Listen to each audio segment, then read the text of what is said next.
Alright, so we're doing 4-2 today, and then I'm also going to show you our calendar so you can see what's coming up as we get to the end of the quarter and semester, okay?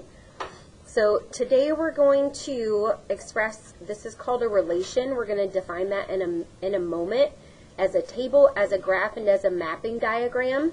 So I asked you guys to plot these points because we know that every point is in the form xy. So all of your x's in each point are going to go in the x column. So if the point is -2, 5, the -2 goes in the x, and then the 5 is going to go in the y. So based on that, could you guys put the other 3 points in your table? Okay. So will you guys do that if you haven't already? Put them in your table.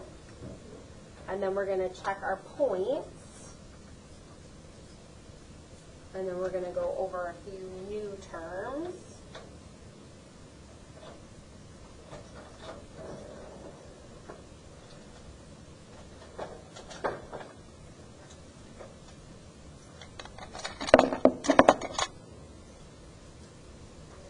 Okay, so you should have -2, 5, -1, 1, 3, 1, and -1, -2. Alright, so when you're doing this on your grid, see that these are labeled. This is your x-axis, this is your y-axis. So the first one, -2, has to be on the x. So you go to -2 on the x, and then we're going to go up to 5. So this is your first point. Okay?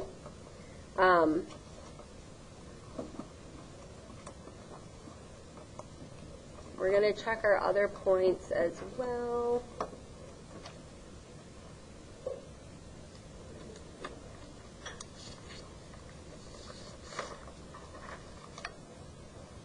And then you have -1, 1. So this is where your second point should be. You have 3, 1. So this is where the third point should be. And then -1 is on the x, -2 is on the y. Those are your points.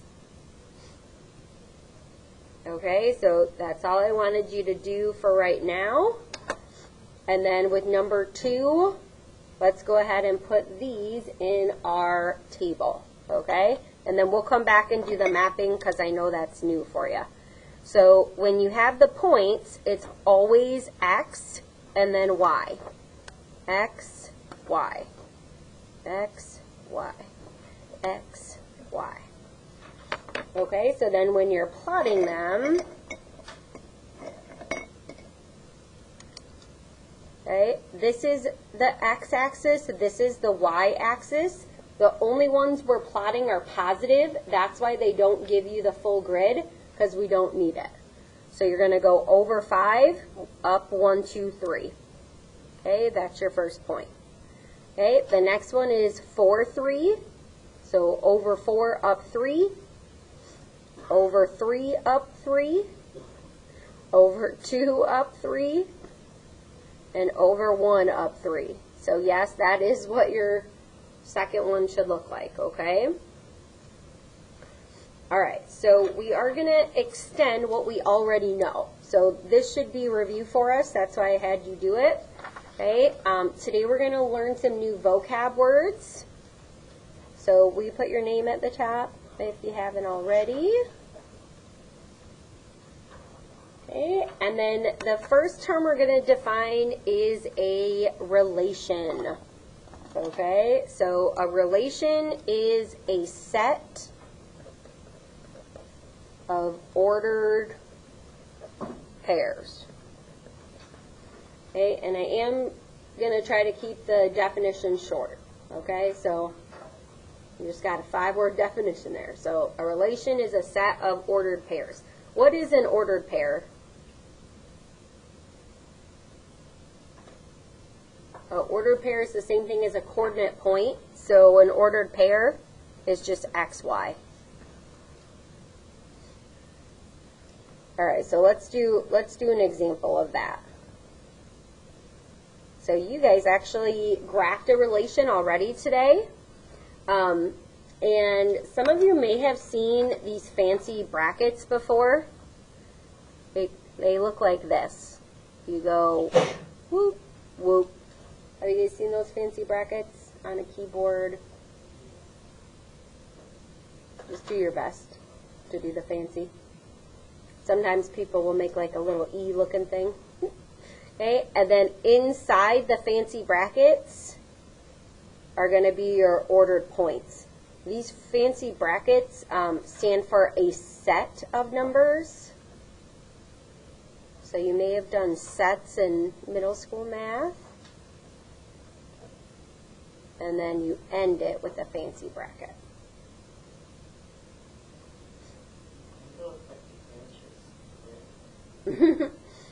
Yep, I use green. So the set, that's where the fancy brackets come in. Anytime you have a set of numbers, this is the notation for it. Okay, and then we just give me a thumbs up if you've heard of the terms domain and range before. You don't have to know what they are, but have you heard of domain and range? Okay. So the domain is just the first set of coordinates, which are the x values. This pen's kind of running out.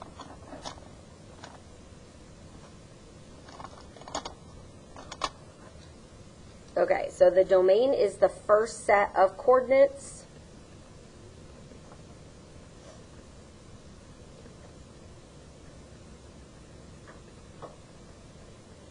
Which are the x values. When you get into higher math classes, they'll tell you it's the set of x values. Okay, so again, it is a set. So we're going to continue with our example.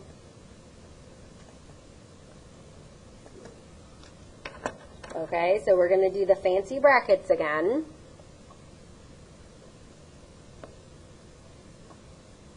So if it's the first set of coordinates, the x values, let's look at what x values we have. So the x value in 1, 2 is 1. Okay, Keith, what's my x value in negative 3, 4? Good. All right, and then Bree, what's my x value in my last point?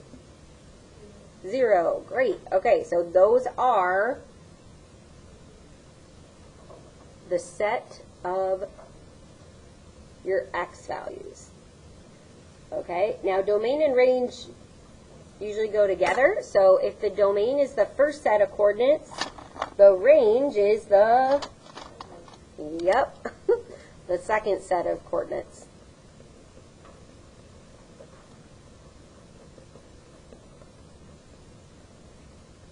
Okay, so the second set of coordinates, which are the y values.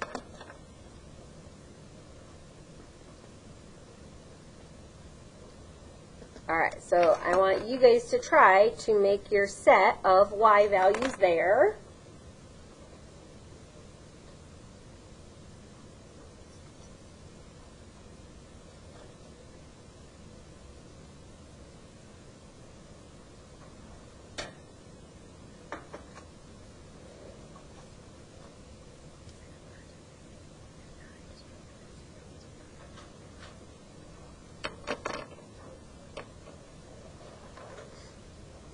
Okay, and then Ryan, what'd you get for your set? Uh-huh. 2, 4, Yeah, great work. Okay, so all we did is took the y values, 2, 4, negative 3. That's going to be your set of coordinates. Okay? All right, now a function. This is something special in algebra. Okay, so a function is a special type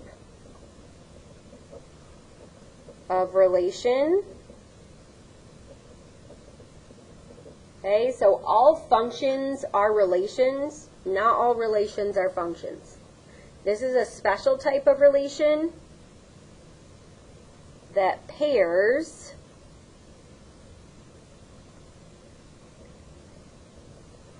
okay, it's a special type of relation that pairs each domain value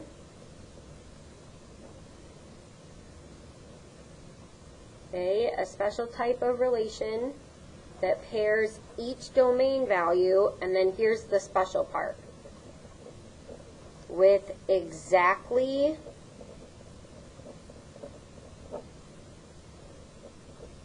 one range value.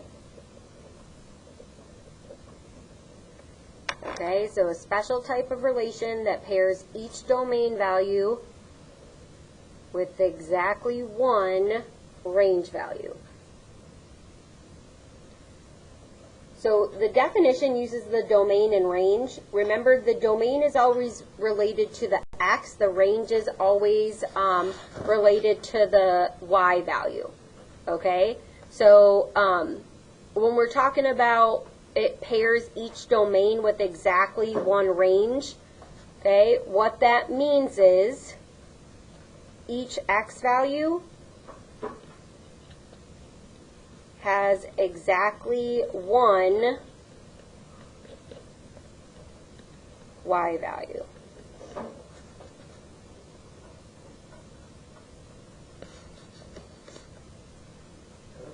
No, not right now.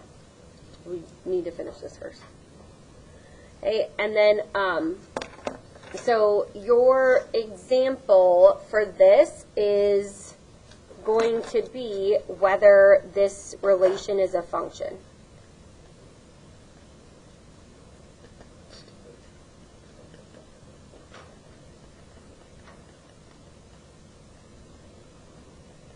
Okay, so to determine if the relation is a function, what we have to do is look at the x's and the y's.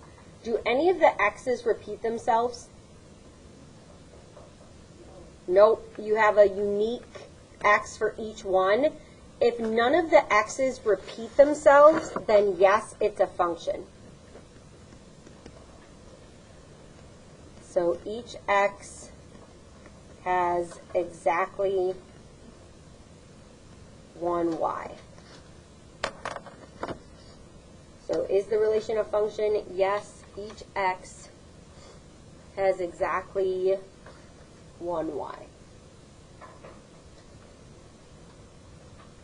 Okay, and then I'm going to show you how to do some mapping today. We're also going to look and see if numbers 1 and 2 are a function. Okay? So for number 1, we're going to look at all the x's. Okay?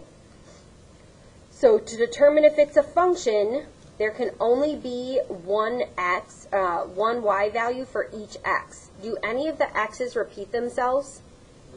Yes. Do you see this here? The -1, the y value is 1, but here the -1, the y value is 2. Okay, so this is not a function.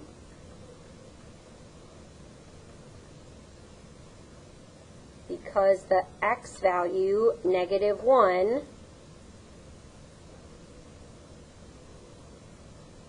has 2 y values. Okay, so it goes to 1 and -2. So anytime there's a repeated x value, if it goes to 2 different y's, then it's not a function. Right? What about number 2? Do I have any repeats on the x's?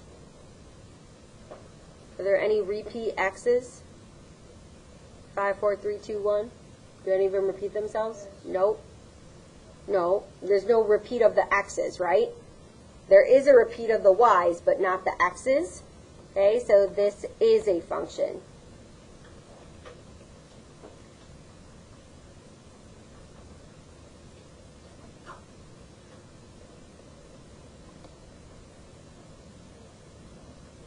Okay, so even though they all have the same y value, each x only has one y. So 5 is only to 3, 4 is only to 3, 3 is only to 3, 2 is only to 3, 1 is only to 3. Okay, so now we're going to do the mapping. I actually think the mapping is kind of fun. You guys can tell me what you think. Okay, so what we're going to do is when you are mapping, you put all of the x values in this first box. Okay, and you put the y values in the second box.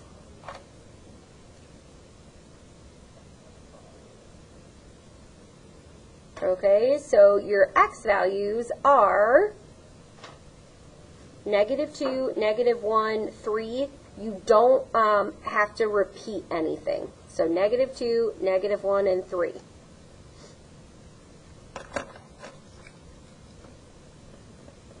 And no, don't do any repeats. If it happens more than once, that's okay.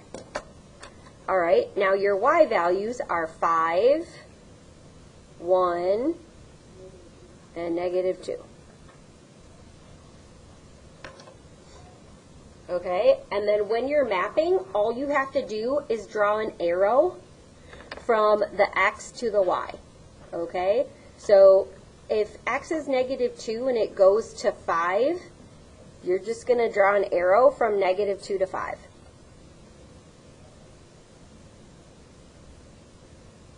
Okay, so for -1, I'm going to draw an arrow to 1. For 3, I'm going to draw an arrow to 1. So I can draw 2 arrows to the same number, that's fine. And from -1, I'm going to draw it to -2. And if you have the two values like that, normally they connect the arrows.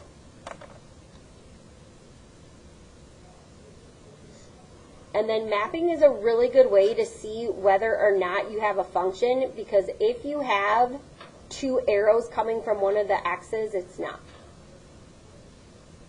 Okay, so I want you to do the mapping for number 2. So I want you to write your x values, I want you to write your y values.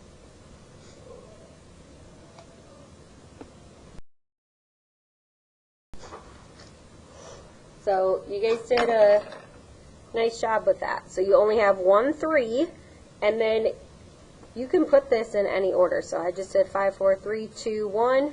The key is that you have the arrow pointing there. So 4, 3, 2, I made this one curved, that's fine. Good. All right, so now we're going to give the domain and the range of each relation, and then we're going to tell whether it's a function. And then notice it says explain, so I'm going to be helping you with the explain part. Okay, so we talked about with your domain and range, most of the time we're going to do points. So we're actually going to start with number 4, okay, because I think number 4 is a little bit easier. So your domain is going to be the x values, your range is the y values. So which one is x and which one is y? Yep, the first one is always the x. The second one is always the y. So that means the first one is the domain, the second one is the range. So will you guys label that for me? The domain is x, the range is y.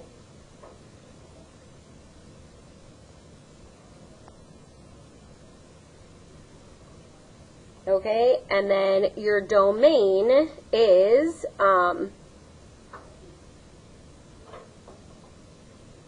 going to be written as a set. So we got to have those fancy brackets. And for the domain here, we're just going to put 8, 9 in our fancy brackets.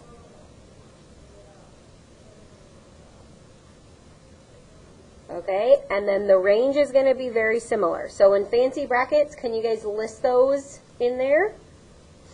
And then I want you to do 5.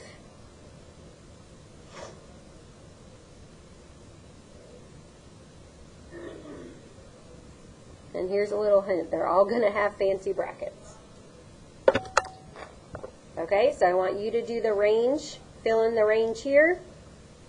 And then, again, you don't have to put any repeats, okay? So for number 5, if something repeats itself, you only have to put it in once, okay?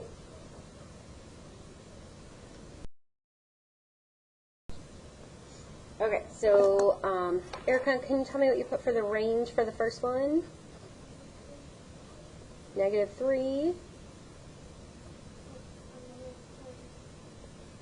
Yeah. Great. Nice. And then they just have to be in those fancy brackets. Okay, now some of these repeated themselves, like see the 1 and how it shows up again. So for the domain, you can just write 1 once. The 2 shows up twice, you can just write it once. And then the 0 shows up once, so you should have 1, 2, 0. Okay, and then Joseph, can you tell me what you put for the range? 4. Mm-hmm. 5. Yeah. Mm-hmm. Yeah. Great. All right. Good work. All right. Now, when you are doing these, if you're determining whether it's a function, remember, that means each x only goes to one y. So let's look at the x's here. So if I look at 8, does 8 go to more than one y? Yeah, it goes to what? -3 and -4 and -9. So that goes to 3 alone, and then even the 9 goes to 2. So is this going to be a function? No. Okay, so you can, in this case, you can say both 8 and 9 are paired with more than one y value. And because there's so many, you don't have to say specifically what it is. Okay, so you can just say both 8 and 9 are paired with more than one y value. Okay, so when we're determining whether it's a function, we're going to look at the x's. So the first x I have is 1. So this says 1 goes to 4. Does it go to anything else? So we know 1 goes to 4. Does it go to anything else in the table? Yeah, what else does it go to? Well, let's look at our table. Yeah, it goes to 7. So if you're not sure how I'm getting this, let's box this in. So 1 goes to 4 and 1 goes to 7. So is it a function if it goes to two y values? No. Okay, and then does that happen any other times? Yeah, with what number? Good. 2 goes to 5 and 2 goes to 8, so that's a problem. Okay, so the answer is no, okay, and you can say both 1 and 2 are paired with, and you can say more than one y value. You can also say more than one range value. So you can decide. So I'm showing you two ways that you can explain this. You can say the y value, or you can say the range value, okay? All right, now for number 3, you don't have only points on there. What you have is a continuous function. So the way that we do the domain is a little bit different. So we're still going to look at the x values. The x values start at 0, and then it goes through 1, through 2, up until what? 4. Up until 4. Now, if it's a line like this and not points like we have been doing, The way that you say that is with an inequality, which is what we've been working with, right?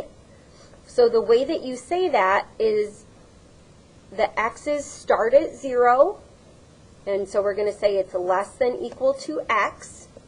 That's the smallest value. And then what's the highest x value? 4. So this is only if you have a line, okay? If you have a line, then you have to use the inequality. You can't just use the points because then you'd be missing all of this in-between stuff. Okay, now the range is very similar, so now we're going to look at the y's. And again, we're going to set this up the same way. It's always going to be like this. You just have to find the lowest number and the highest number. So let's look at the y. What's the lowest number on the y? It starts here. What's this number on y? It's still 0, right? It goes up to, what's the highest value on y? It goes to. Yep. So this one also goes from 0 to 4.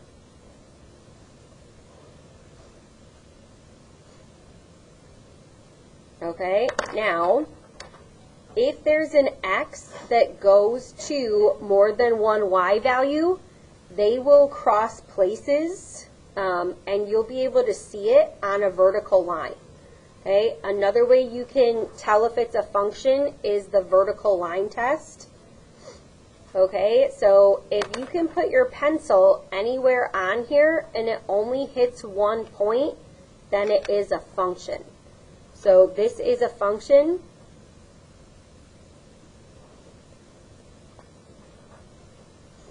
Okay, and if the answer is yes, this is what you say. This will always be the same. If it is a function, this is always your explanation.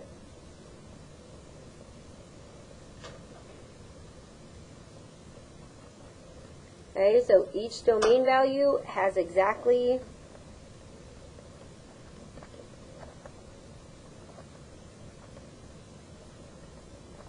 one range value.